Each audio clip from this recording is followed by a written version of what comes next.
So I wanted to pick things up from last time when we started to talk about different kinds of relationships to idolatry or to the service of other gods that one can have. And I think the important thing to carry out of that whole discussion is just that it, of course, can be the case that someone relates to other gods by having a graven image and adoring it or worshiping it, bowing down to it, and all of that. And there's a reason that pops up over and over again, because people end up always wanting to try to ultimately connect the things that they really devote themselves to and believe in with rituals or signs that they make to themselves that show their dedication. But then if we go to the core of what it is to serve another god, it isn't necessarily something that involves an activity like bowing to a statue. And the key point there is that means that the idea of having gods that you're devoted to is really, even in the understanding of the Torah, it's a more abstract concept. It's not totally abstract, because the Torah ultimately cares about tachlis, right? It cares about what you're doing and what you're saying. And so if you serve a god, it's going to be somehow through your speech and your actions, and how that obviously, correlates with what you're thinking and all of that, but that it is something that manifests in the external world. But it can be that service of that god is not something that is bound up in ritual or bound up in the adoration of images and idols and all these things that we think of as being the really most fundamentally problematic kind of activity of idolatry that that the Torah is forbidding and that the Torah is concerned about. There can be things that are more about just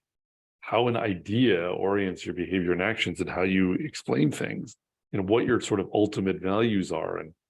how they are shaping your decisions. That too deserves to be examined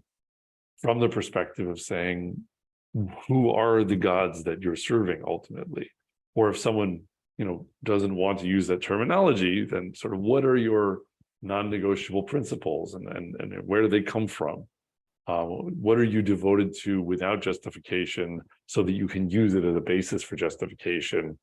for all the other things that you're going to try to sort of derive as a consequence and argue for? And that, of course, carries us into looking at the modern era and asking, how does looking at things through this lens help us to understand the present predicament, let's say, that the modern state of Israel finds itself in, or for that matter, what is the situation in the global modern world in general, and how does this look through the eyes of Yeshayahu Navi, so to speak? How does it look through the eyes of a Hebrew prophet who believes the basic equation, or the basic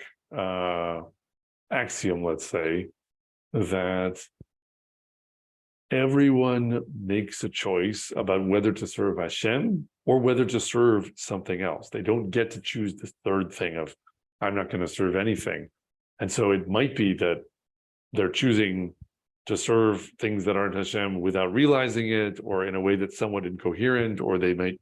be trying to serve multiple different gods at once, or multiple different powers or principles or whatever, and they don't necessarily, have a way of resolving those contradictions, but they are ultimately committed in one way or another to something. And so if it's not going to be Hashem, it's going to be something else. And now we have to understand what the implications of that are for the kinds of activities we see people engaged in today that often are not submitted as though they are, what you think of as religious activities. And I think the way that I'll sort of zoom out and start the discussion over again in those terms is to say, I think that it's pretty common that you'd hear today that someone would say, well, the way things work in a society like America or in a society like Israel, in other words, societies whose system of government and whose general rules and ways of operating are that of a secular Western liberal democracy. The way things are supposed to work is that there's this kind of wrapping for the sort of most basic rules of the game, or the playing field on which the game is played in society, which we think of as a kind of a blank secular foundation. And then on top of that, people can build different other kinds of things that they're doing. And some of them can pick this religion, and some of them can pick that religion. And some of them can say they have no religion at all. And so there's this idea that religion is a thing you can choose to have or not have. And that is a question people grapple with and take different positions on, and they can be on one side or another of the value of being religious or not religious. But it clearly is a choice that you can make one way or another. And I think that if you go further into the discussion in that way, you look at a lot of conversations that happen in such societies here in Israel or in America, or some other selection from that same variety of society, and you'll have lots of people on both sides of some discussion or argument, some person kind of representing the perspective of not being religious, another person representing the perspective of being religious, and they all kind of agree, they all have the common premise that there's this choice to be religious or not religious that has to do with whether you are convinced to believe certain things. And if you're convinced to believe certain things, then you decide that it makes sense to be religious. But if you can't quite, manage to be convinced of these things that to many seem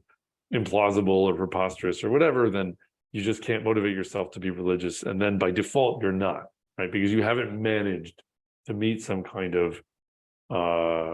threshold of the requirement of what it takes to be convinced to believe the thing that you need to believe in order to become religious and justify that activity. That is the characterization of the situation that is mainstream and common, and really sort of derives from the view of the secular society that the secular ideology itself propounds. And there are many people who are themselves religious who completely accept that as the nature of the debate or the discussion. Like, can we convince enough people that they should believe certain things and then they would be religious? But I think that I think you can argue that from the perspective of the Torah, that is a misguided characterization of the situation. Because what the Torah would say is it would look at the secular society and it would say, this is an ideological system with principles and with non-negotiable fundamental commitments that you don't derive from things, but rather you start with as assumptions or as anchor points for your whole way of arguing for how the rest of things should be arranged. And it is a bit immaterial whether you want to call the things that you're devoting yourself to, or that society is devoting itself to, gods, or whether you want to call them something else, but functionally they serve the role of gods or of idols, meaning that they are the powers to which the devotion of the people, the powers for which the people's devotion gives rise to the whole rest of the framework of whatever else they're going to be doing, and the other rules that they're going to come up with, and the other kinds of arguments that they're going to make for what is right or what is wrong, or what is effective or ineffective. And that therefore that has to be examined and questioned from the perspective of is there a way of founding a society in such terms, in such a way that it can actually be fully compatible with providing for the flourishing of a a community on top of that is supposed to be orienting itself to the Torah and seeking relationship with the Kadosh Baruch Hu. That's the first kind of question. And a different kind of question is there a way of going all the way to the bottom and the foundation, and trying to imagine how to design a society so that it tries to at the outset commit itself to Hashem and the Torah, while achieving many of the things that we think of as being positive about the open society that secular democracies try to cultivate. And so I think those are different kinds of questions circulating in the background. But I think before we get into how this looks in modern Israel specifically, it's worth just making a bit of a historical comment about where the idea of secularism in the West comes from, and what it let's say even to be to acknowledge the good, like what are its merits from the standpoint of Torah, and then what are the challenges and the problems, and then we can maybe talk a little bit about what this means for Israel in particular. So we can't do a whole history of the rise of secularism in the West, al regel achat, or like standing on one leg. But I think just making the basic point is that this is something that historically grew out of Christianity, right? That Christianity, for a long time, was a religion that was essentially the only religion that was allowed in Europe for a very long time. But it came to be the case that there were different kinds of Christianity, especially after the Protestant Reformation began. And at the same time, you also had all these different countries that were not the same country. So they had different incorporations as national entities, and really, the coalescence of city-states or principalities or whatever into bigger national entities. That's also a thing in European history that took a while. But still, you have the Holy Roman Empire or Prussia or England or whatever, and all these different entities that both have some notion of national identity, where they have a king, they have a monarch or what have you, and they want to rule over some territory, but then that monarch also has relationship to the church and needs to have some kind of, I rule by the grace of God, because there's some kind of Christian authority that says that, I'm king because this religious ideology blesses me and then approves, right? So you had that starting point, but what that evolved into was a situation where you eventually, after a lot of bloodletting and kinks being worked out over the course of hundreds of years, situations where there were countries that had different kinds of Christians trying to live in them, who didn't want to be burning each other at the stake all the time. And it became more and more the case that you needed to have a way of governing people with the general presumption that they were all Christian in some way, where you didn't want to, in the way they related to the system of government, have to insist constantly on all the fine points over which there were these different schisms. And already, just because of that, out of that, you started to have it be the case that it was possible to be regarded as the citizen of a country, and you have your kind of your conscience and your religious commitment,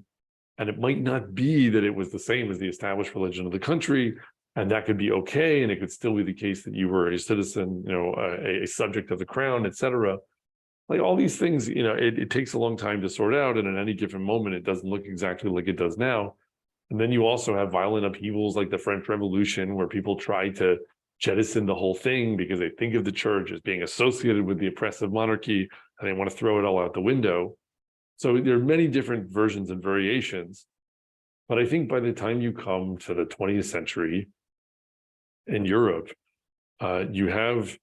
had a condition in many countries in various versions for a long enough time of it being the case that the state, like meaning the government, the monarch, whatever, was not immediately burning you at the stake or somehow, lending the army's force to the religious zeal of one or another sect to try to sort of create complete uniformity of creed. And so there was the idea of you live in the society, and maybe all these other people are Protestants, but you're a Catholic, or vice versa, or they're this denomination or that denomination. And once that's the case, it starts to also be the case that there are people who are not of any particular persuasion, right? Meaning they start to not be that attracted to many of the aspects of religious practice.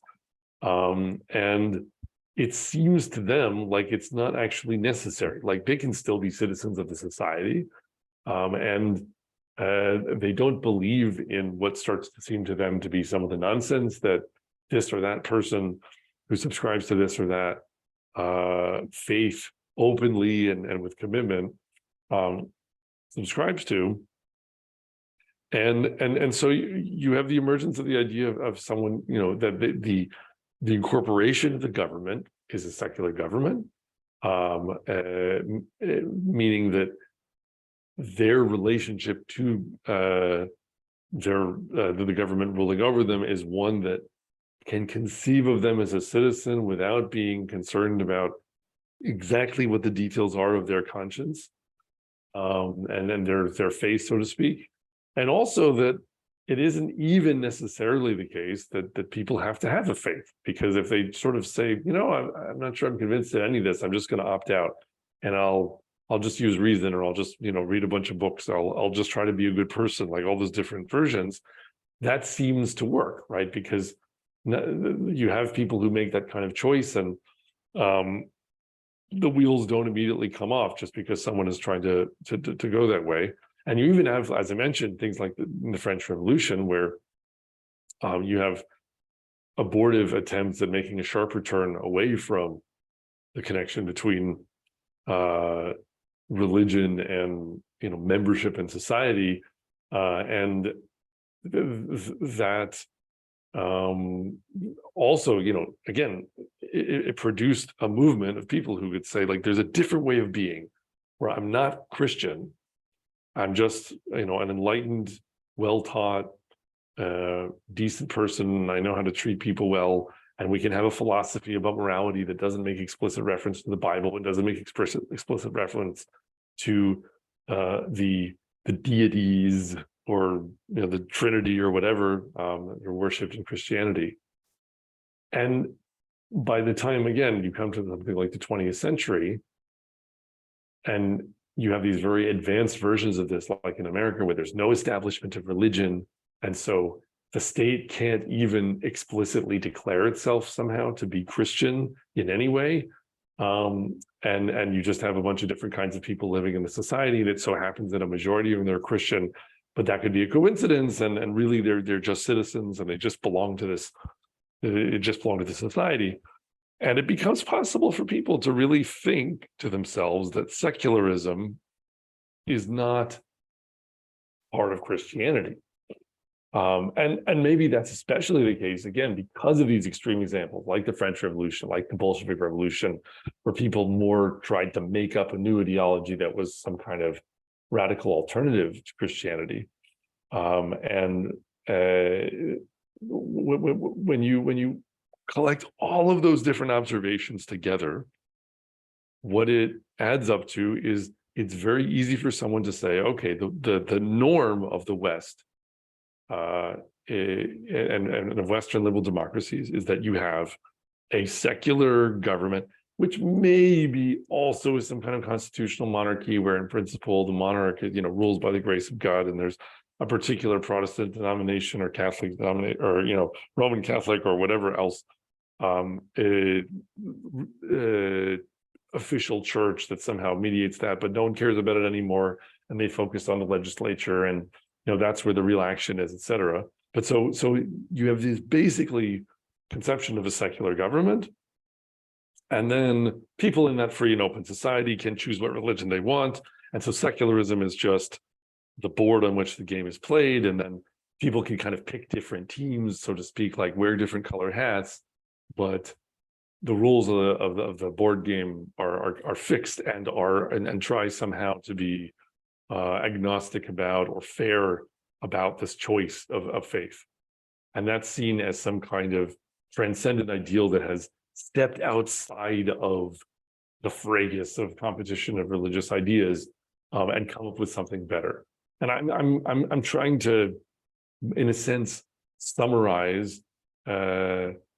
ethos of how to think about this, that one just imbibed growing up, let's say, at the end of the 20th century in the United States of America, as I did, and how you're taught to think about what your system of government is and what kind of society you have. And all of that, I think, has to be questioned from the standpoint of the Torah, but you also, in a sense, can interrogate it from the standpoint of, just asking questions that are a little more careful about what the real history here is and what the sort of values and principles involved are. So the Torah, in a sense, kind of tells you something about that story doesn't quite make sense, because it sounds like you're saying that there are, people in the story who have no gods, who are not serving anything, or at least that they have the option of choosing that. But even if you just look at it, I think from a fairly objective historical perspective, although it's not something that people like to observe or admit, I think you could argue that virtually all versions of secularism that we actually know of in forms of government really, in some sense, are derivations of Christian societies and are somehow patterned based on values that in identifiable ways are specifically Christian. And that doesn't mean that you can't imagine a society that tries to play the same game of saying, no, we have no gods, we just have principles and reason, and has nothing to do with Christianity. Of course you could do that. Of course you could come up with that. Historically, though, because of the spread of the secular state on the model provided by all of these European states, partly because of colonialism and then because of globalization and everything else, it just empirically is the case that the design of all these different systems of government is heavily influenced by the ones that came from, I don't know, the Anglo well, let's say the Anglo-American experiment, or the European model, or what have you. And the point is that all of those places were at some point majority Christian, and also were initially much more openly, explicitly trying to be Christian societies. Now, why is that important? The reason I think it's important is because there's a point at which in the development of the idea of the secular society, that in a sense, the idols get moved into the basement, but they're still there, right? So you have initially a situation where people say, how do I know what's right and wrong? How do I know what the sort of values that I believe in and that I'll fight for and that I'm not willing to negotiate about are true, and where they come from? And initially, it's that you learn this from your priest, or you learn this from your minister, and you read it in your Christian Bible, and then everything else you come up with, whatever philosophy, whatever essays you're writing, they're just devolutions of those ideas into other language. But then when you have enough people writing things like Thomas Jefferson did, we hold these truths to be self-evident, that all men are created equal, etc., those documents can start to become their own kind of founding documents and creeds, and people can start to imagine that this is really what we're basing everything on. And someone had some kind of new idea, and they're not tracing the history of ideas very much. And there isn't necessarily a willingness to acknowledge always that these ideas really, they have their genealogy, and they still have traits that are very specific and resemble their source. And specifically the source we're talking about, again, is Christian ideals. And some of those ideals, now, since we're talking really about how does the Torah view this, we have to be very careful about, because some of them, it's very, attractive and appealing from a Judaic perspective, because there's a lot of commonality. Obviously, Christianity reads the Hebrew Bible and cares about what's in it in its way. and get some of its principles from there. But there are other ways in which Christianity came into being as a deliberate swerve away from the teachings of the Torah, the teachings of the Talmud, and things like that. And so the idea that you can fully summarize the divinity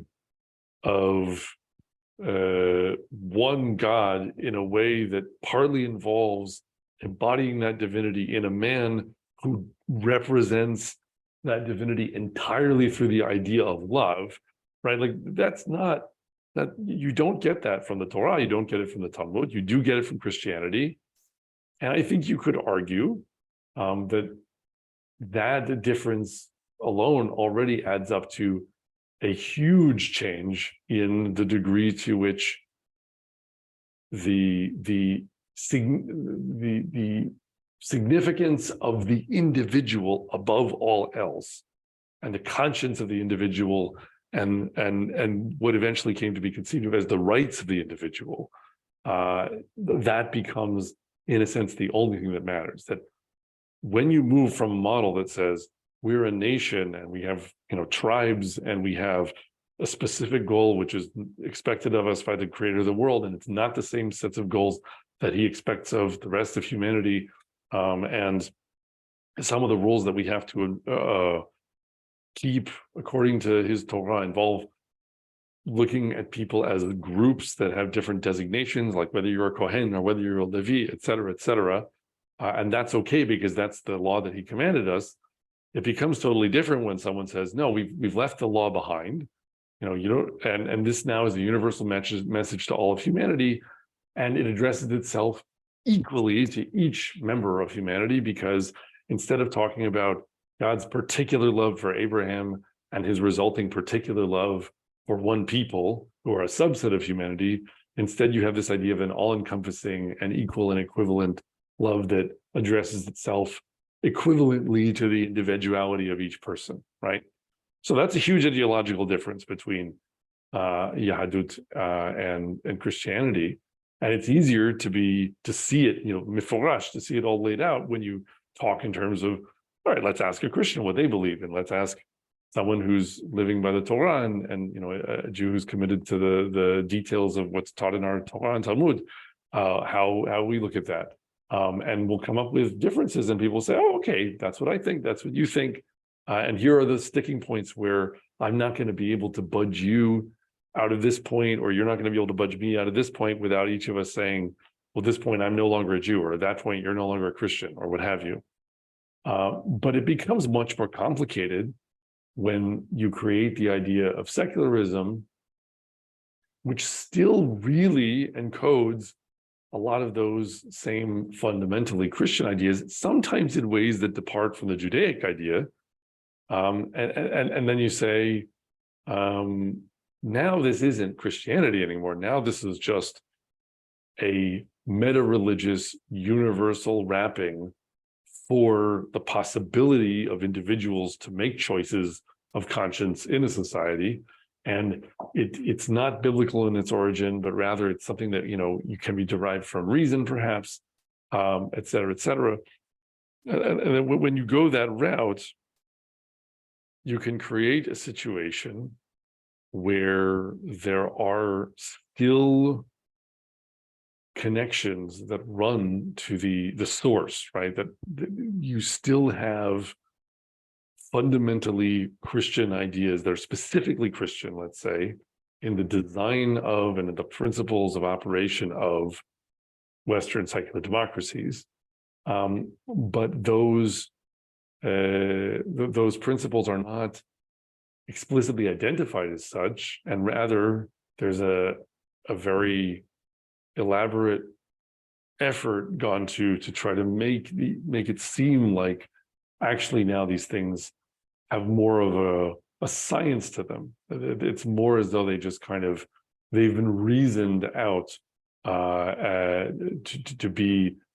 the progress and the wisdom of humanity, that we've now come to realize that this is the superior form of government, the best way to operate things. And when we create a situation where the fundamental idea of what it means to design a certain system of government some way is actually rooted in values that are specifically Christian, in contradistinction to Judaic ones, but where that isn't acknowledged, that's going to create a challenge for us when we're trying to talk about what that means for a Jewish state that has been founded on, a model of secular Western democracy that contains that inclination, let's say, to values that are actually specifically Christian. So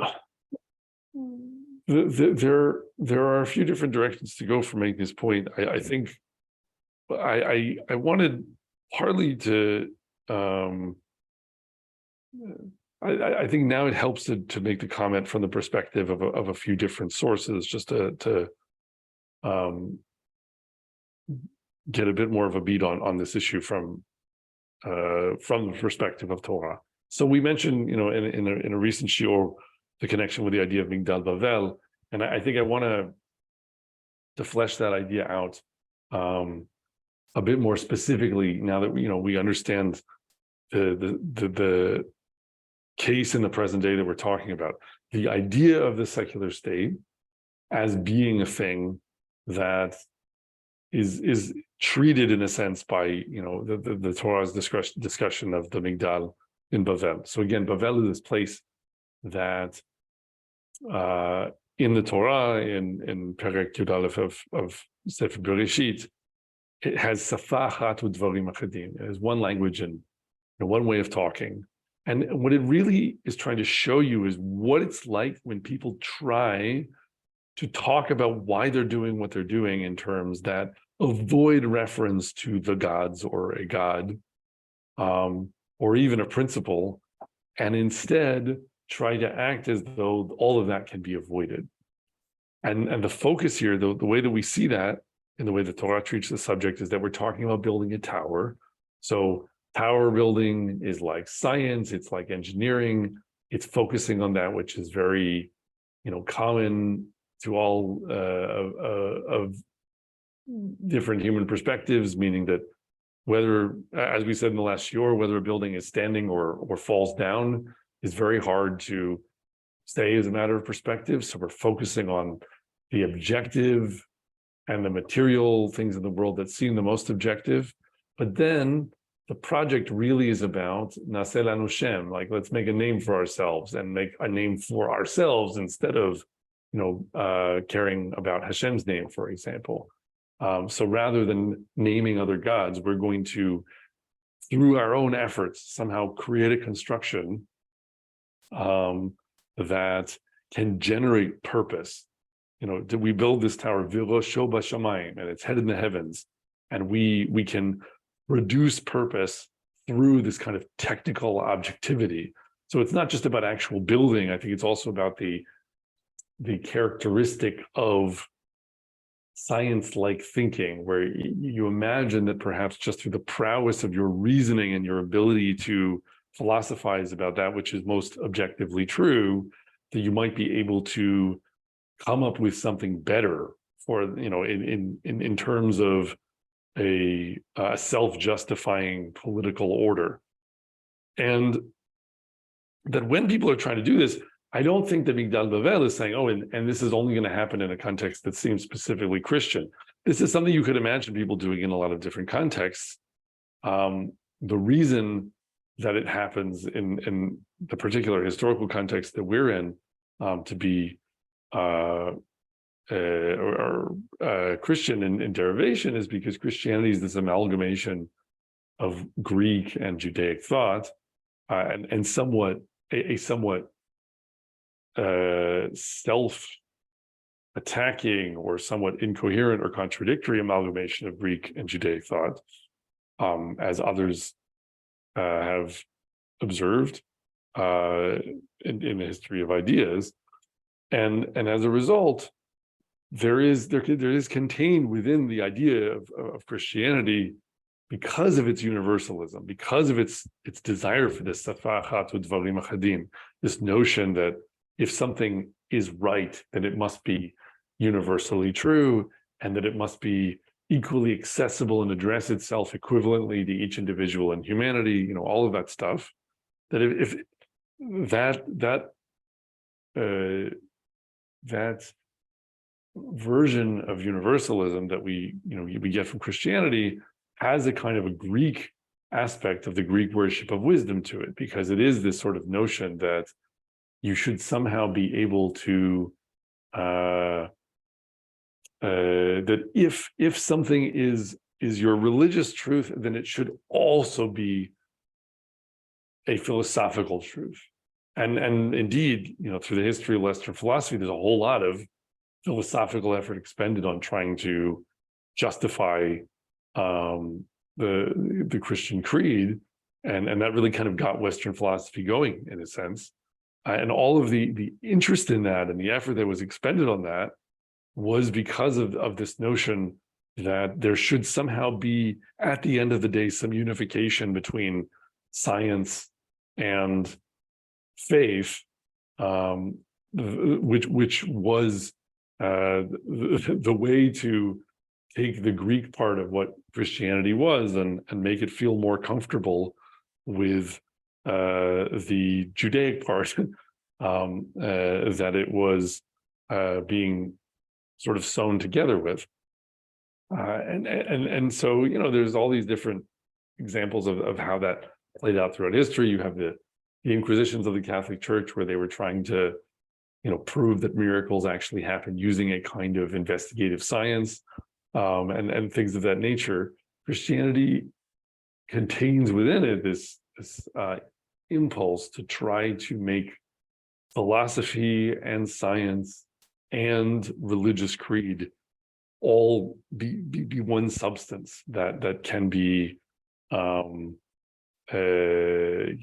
of done on the same barrel, or in the same language. And so it's not the case, I think, that Migdal Bavel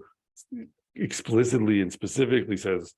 somehow that this can only happen in a Christian version. But we see that all the versions of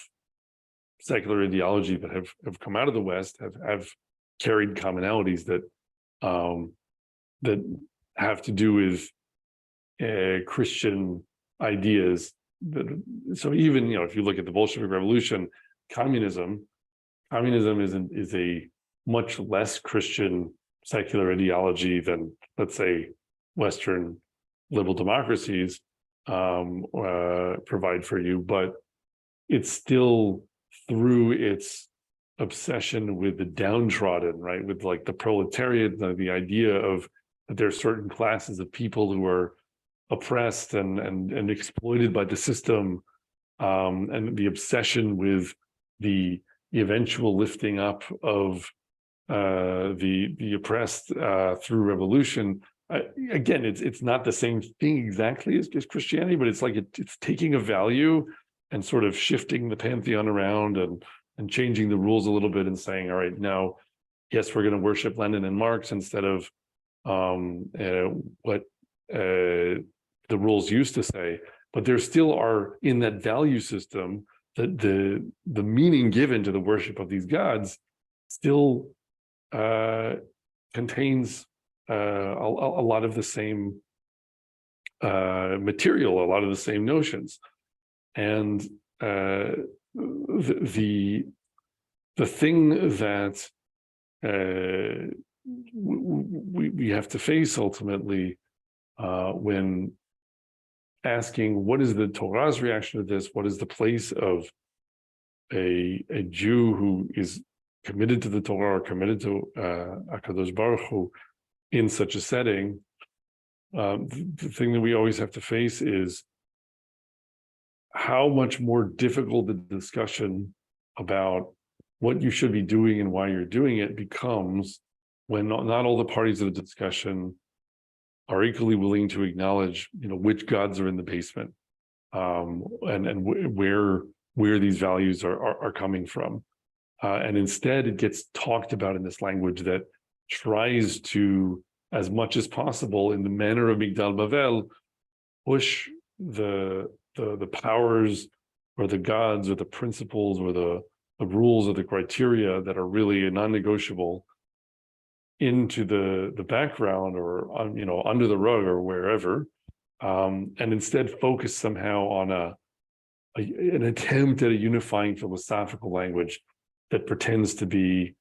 implacably scientific and just saying like I'm just talking about reason here. I'm just talking about what works. I'm just talking about both what is most effective and also somehow what being sufficiently intelligent imposes on you as a requirement. And that is, the world that we live in the present day. I think when you talk to people about secular Western democracy, you simultaneously hear that it's in a sense like the best and most effective technology when it comes to systems of government, that it gets you the best results. And at the same time, also there's this notion of it is the end in itself to operate exactly this way, where really this way is one or another of dozens of different versions of this model that always comes from the same fundamentally and particularly Christian mold that has notions of individual rights against the state, and you could make a whole litany of things that are specifically Christian. Christianity also has this notion of render unto Caesar, right? Like that it was much easier for Christian ideology to say, because it was much more concerned with the spirit than with the body, that you have your obligations to God, so to speak, or to your religion. And then you have, like you deal with the sort of the corruptible and imperfect shell of the physical world, and in that world, you have the need for governance. And if it's to be Caesar, then so be it. Render under Caesar what is Caesar's, and all of that.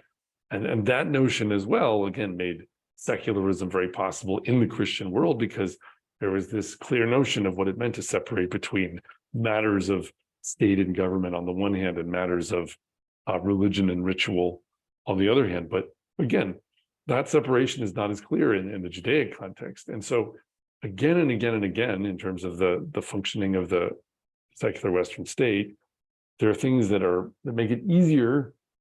for it to work and for you to get along in that system if you're one or another version of a Christian, and that's the kind of religion you have. And then you think that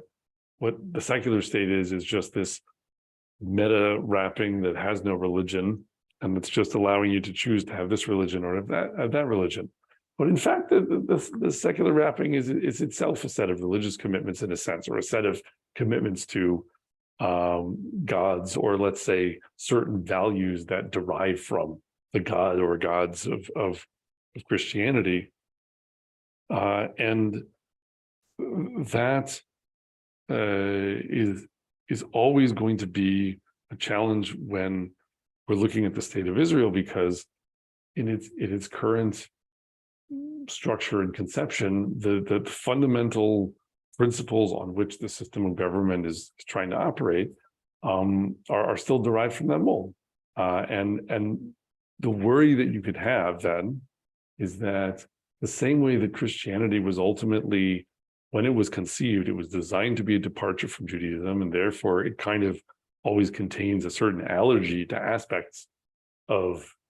Judaic thought or Judaic ideas of the requirements of the Torah, largely because of this, let's say, collection of ideas like loving your enemy and rendering unto Caesar, and the sort of soul and spirit of the individual being paramount, and not thinking as much in terms of the group membership or designation that people have, and whether that gives them different roles or different expectations of what God is asking of them, and things of that nature. We always are going to be at risk of running into trouble if we are trying to run everything on this particularly Christian operating system, but then we're trying to see how much we can get a Judaic society to flourish, where people are trying to do their best to keep the Torah, and every so often they're sort of running into guardrails that have been set up by a system that is at some level saying this is off limits because the gods or fragments of gods of Christianity that we have hidden in the basement are setting this rule for you. And that's saying that it may be that, the God of Israel is telling Jews that they need to go this way, but this road is blocked because if you go that way, then you're going to transgress one or another of the rules that has actually been derived from a specifically Christian principle. And I think that this isn't an issue that has to be identified with animosity or alarm or hostility or whatever else. I think that it can be looked at with calm and with sobriety, and with even, I would say, the need and the necessity to acknowledge all that's positive about the situation that's gotten us to where we are, where I think there are many aspects of Christianity that are in line with what the Torah teaches us, and that has meant that the existence of the notion of the secular state created a kind of cradle for the Jewish state that was enough in line with Judaic values that it provided for the development of the Jewish state up until this point, without undue amounts of friction and sort of disfiguration of everything. And that has to be acknowledged, all that's positive that's come of that. I would say also as well that it's not an accident that there are so many Jews who, in the context of secular societies in the West, love and embrace the idea of secularism and are so are attracted to it and then excel at it at some level. Why is that? I think surely part of the story there is that this whole activity of saying I don't have any gods, and hiding them in the basement, so to speak, it actually parallels a very deeply Judaic principle that we trace back to Avraham Avinu with his midrash about how Avram, when he was a child, his father Terach was a seller of idols, and when he was left to watch the shop, Avram smashed all the idols and except for the biggest one, and put the mallet in the hand of the biggest idol and said, it was the biggest idol that smashed all the other ones. I think it's easy for us to kind of look at that story as children and think if the focus is on, we don't like statues. And indeed, there are ideologies in the world that just focus on statue smashing of the literal sort and think that is enough, and then are very vulnerable to other equally idolatrous kinds of activities that just don't involve statues as much. But if we focus on the idea of idol smashing, the attraction to the idea that you can go and look at some idolatry that someone else is engaged in and take apart that whole system of ideas and say, look at what's sort of ridiculous about this, or look at what's actually dysfunctional or incoherent about this, and let me point this out to you. That's a very Judaic characteristic, to be excellent at seeing the flaws in other idolatries. And that's the part of the story where Avram is sort of smashing the idols. But then you're always left with the problem of, so when you're done doing that, what do you do instead? Like, do you just pick a bigger idol, so to speak, and then devote yourself to that? And that's where I think the Midrash gets more complicated, because obviously that's not where Avram gets off the train. But it presents to you that risk that you can engage in all sorts of idol smashing and you can still land on some other kind of slightly more persuasive idolatry that you then end up getting, pulled into, and you end up serving an idol that has, is more compelling somehow, while also being good at smashing someone else's. And I feel like it's definitely the case that in Western secular societies that many Jews, there's something truly and authentically Judaic about them in how attracted they are to the idol smashing aspect of secularism that says, let's take all of the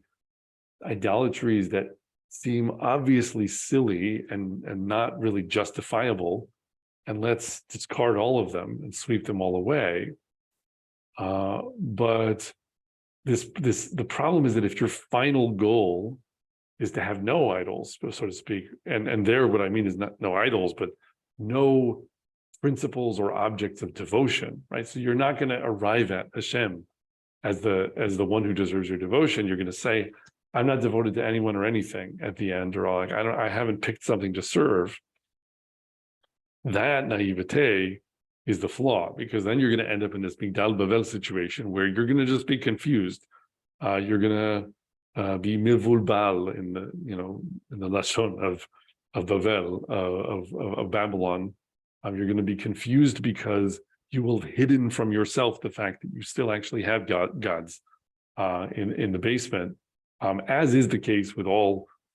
secular Jews who are very proud of their atheism, or very proud of their rejection of what they see as idolatrous, and perhaps rightly so, about certain kinds of Jewish practice, or what they see as idolatrous about some other activities that they see people engaged in that seem overly simple. I do think an underemphasized idea in the Torah is that not all idols are created equal, and not all idolatries are created equal. And I'd never seen it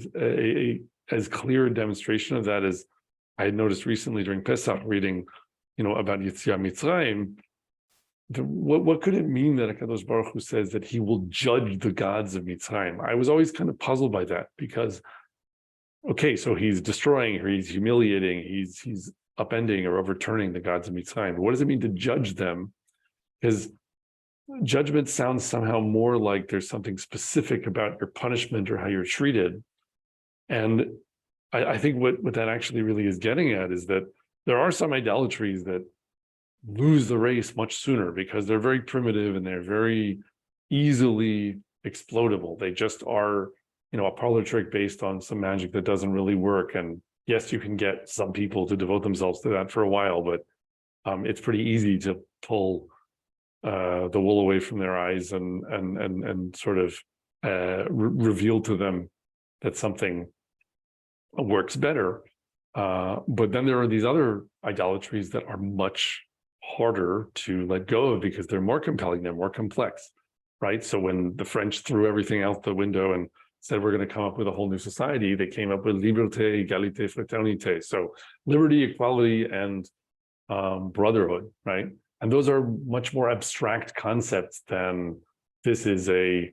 sort of half dog, half bird that will make the crops grow. It's much liberté, like liberty is a very complicated idea, and there's a lot that you can say that works when you fight for liberty. And so indeed, HaKadosh Baruch Hu is probably more in favor at some level of that kind of idolatry than of some more primitive things that lose the race sooner. But it's still the case that all forms of idolatry lead down a crooked path eventually. And if you end up totally devoting yourself to liberty, you're ultimately also an idolater. And from the standpoint of the Torah. So I think that the reason that's such an important point to make is because we sometimes, I think, relate to Tanakh and the Hebrew Bible as though idolatry is just pure evil, and we just hate everything about it, and any kind of thing that even hints at it. And our job is to just feel that way about all idolatry.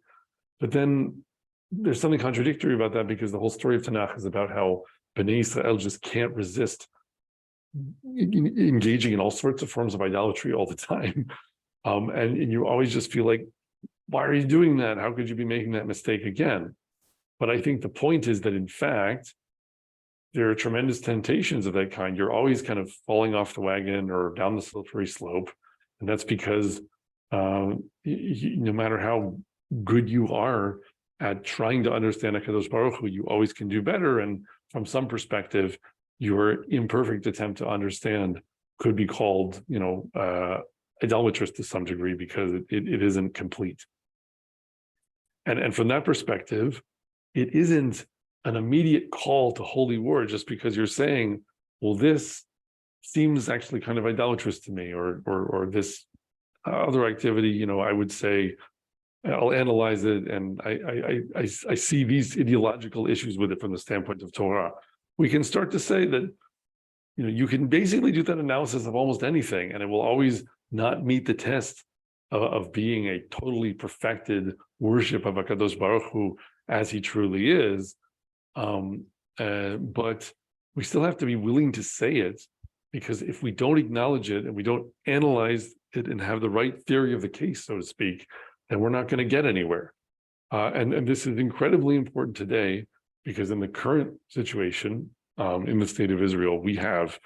a secular state derived from the whole sort of ideological history of Western Christendom that still has principles in how it's required to operate in its founding documents and its Supreme Court and everything else, that more or less forbids certain things that are required by the Torah from ever being fulfilled, because they don't match the specifically Christian principles of, for example, there being no such thing as a tribal difference between Kohanim and non-Kohanim, meaning like the priestly caste versus other Israelites. And I'm not a Kohen, by the way, so this is not like because I want, my caste to somehow get the special treatment. It's just in the Torah that Kohanim have different jobs and different opportunities, but you can't do that according to a cryptically,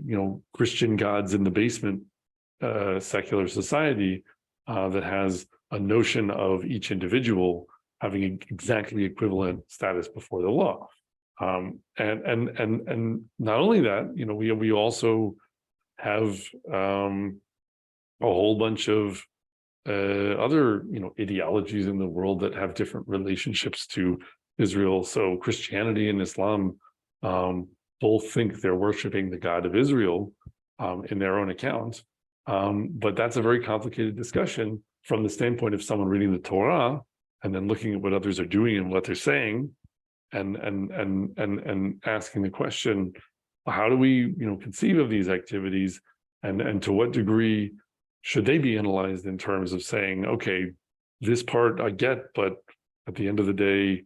from the standpoint of the Torah, it could be argued that this or that activity actually has an idolatrous aspect that should be critiqued. Right? These are conversations that, unless they can happen, Am Yisrael can't play its role as, Le'or Goyim, in the words of Yeshayahu and Navi, to be a light to the nations, so that, Ki mitzion tetzei Torah u'davar Hashem Yerushalayim, that the Torah is supposed to go forth from Zion, and the word of Hashem from Yerushalayim. So we're supposed to conceive of our own role as using the Torah to try to make this critique and have this discussion with all of humanity and invite them to that conversation. But even more of central importance in this current era and in the short term, we need to understand that if we're going to have a flourishing society that we call a Jewish state, there needs to be a way for us to design our system of government so that it isn't deliberately founded on a different ideological system that is a religion and that does have gods which are not our own. A Judaic society can have all the good things about it that we think of as being the great successes of the secular Western liberal society, that it is an open one where people can share their views and debate and criticize power and propose new solutions, and there can be more than one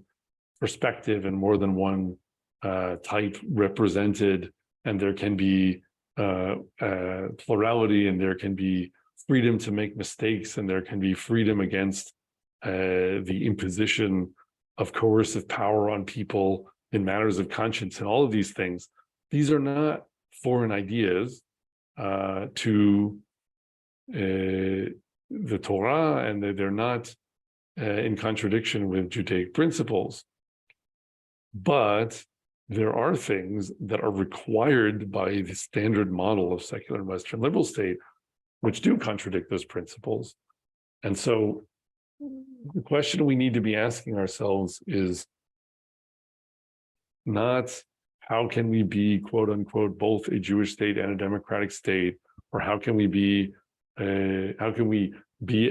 functioning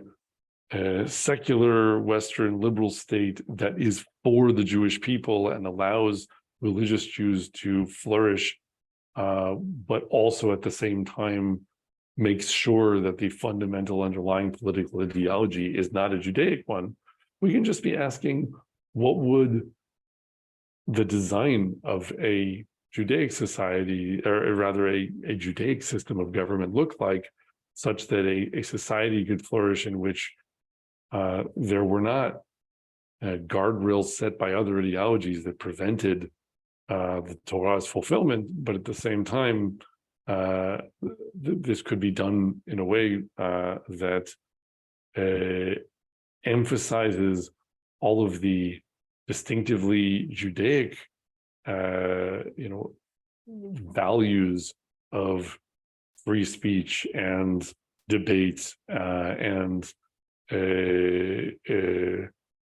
the